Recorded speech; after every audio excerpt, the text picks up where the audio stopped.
We'll be going to Southend radar 130775, 124, 11455. Golf India Zulu holding short, runway 25, ready for departure. Golf India Zulu, roger, thank you, nothing known to effect. On departure, please adopt 270 to the railway line for noise abatement, and the surface wind is 270 at 5. Roger, that's all understood. Lining up runway 25. Have a good afternoon. Golf India Zulu. India Zulu, you too, thanks.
Zulu is on the upwind from 25 right-hand circuit and will be departing downwind right-hand, Golf India Zulu.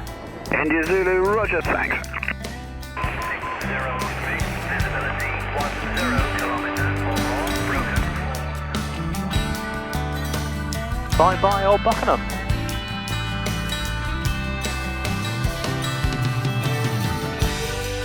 So welcome aboard. We've just departed Old Buckenham Aerodrome. Just to the south of Norwich. We're heading eastbound and we're just picking up a radio nav aid to take us back down to Clacton in Essex. Flight should take us just over an hour. Golf Papa Lima changing to North Wales. If you saw my last video, you'll know that there was a frontal system and a trough moving in from the west, and I was concerned about whether I'll get home, but at the moment all the terminal area forecasts are showing everything's fine. Old Buckenham was lovely. Everyone was very pleasant there, and it was quite an easy airfield to find. So that was good. Now my nav aid is a bit lazy here. Let's have a look. Just double check we've got the right frequency in. 11455. Yeah.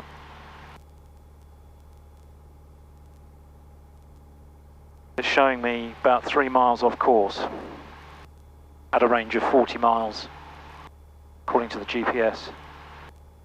So we should just follow this. Basically we keep that needle in the centre. I'm steering into wind to keep me on track. That should take us all the way down to Clacton, over Ipswich. Okay, I think it's time to do this week's Tip of the Week.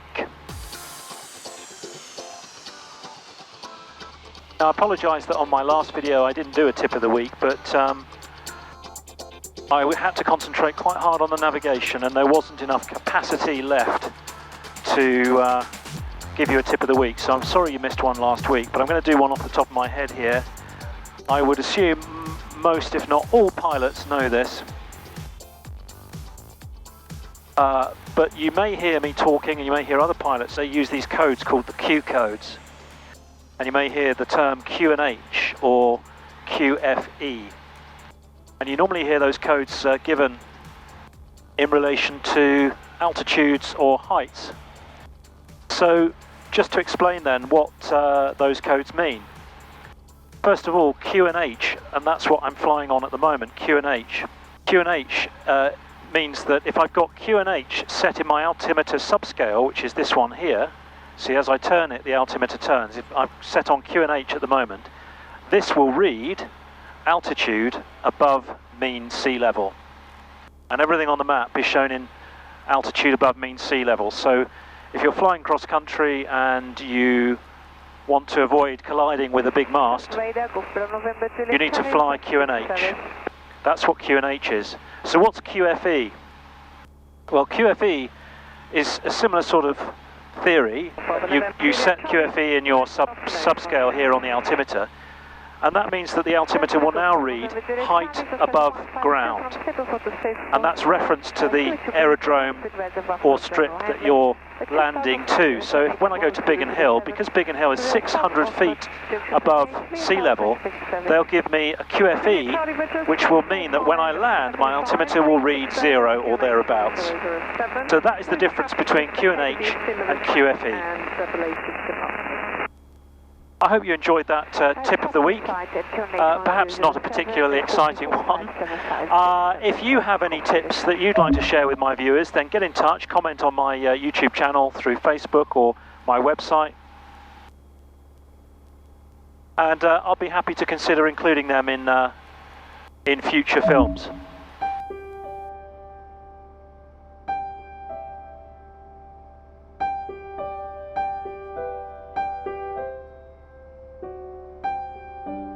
It really was touch and go whether I'd fly today, and I'm so glad I did. There was a 30% probability of showers with visibility reduced to 5 kilometres. And when I got to the airport, I saw lots of small cumulus cloud. And I just thought, oh, it's going to build up, it's going to build up. And I think it will later today. But I think for the duration of my flight, I think we're going to be okay.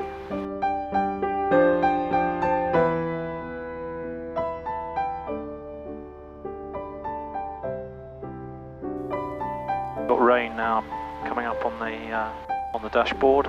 Give the aeroplane a bit of a clean. Right, back on track.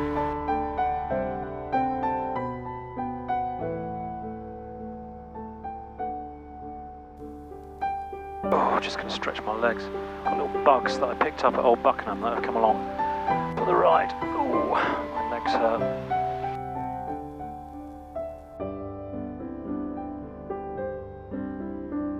We're at the Darfur Crossing now.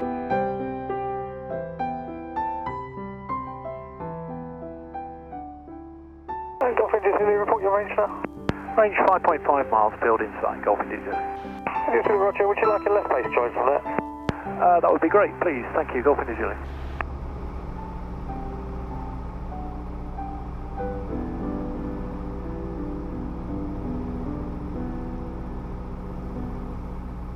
Golf India Zulu, final 2-1. Golf India Zulu, continue approach number 1. Continue approach, Golf India Zulu.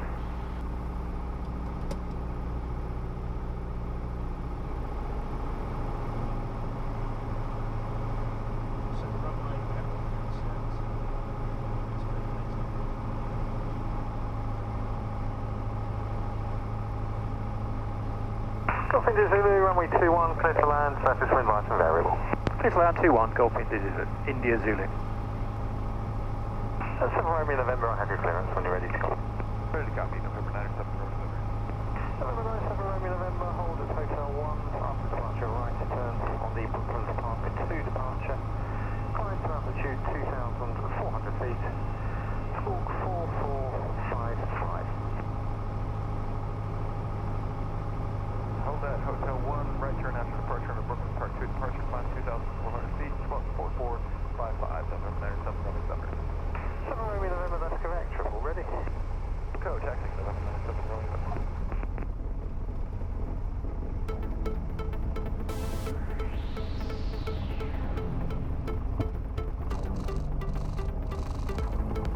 Fabulous, that was great. I enjoyed that a lot. Hope you enjoyed it as well, and if you want to see more of my videos, check out my YouTube channel. Follow the link to subscribe. I often post things on my Facebook channel just to give you an idea of what I'm doing, what I'm about, some news and information, that kind of thing. My website has full write-ups of my flights, including, you know, the extra bit of detail that perhaps you don't pick up from the video. Another feature on my website is you can track my flights, so if you know when I'm flying, you can see where I am in real time. you can also look back at the tracks of my flights. So for example, this flight should be showing on my website now under Track My Flights.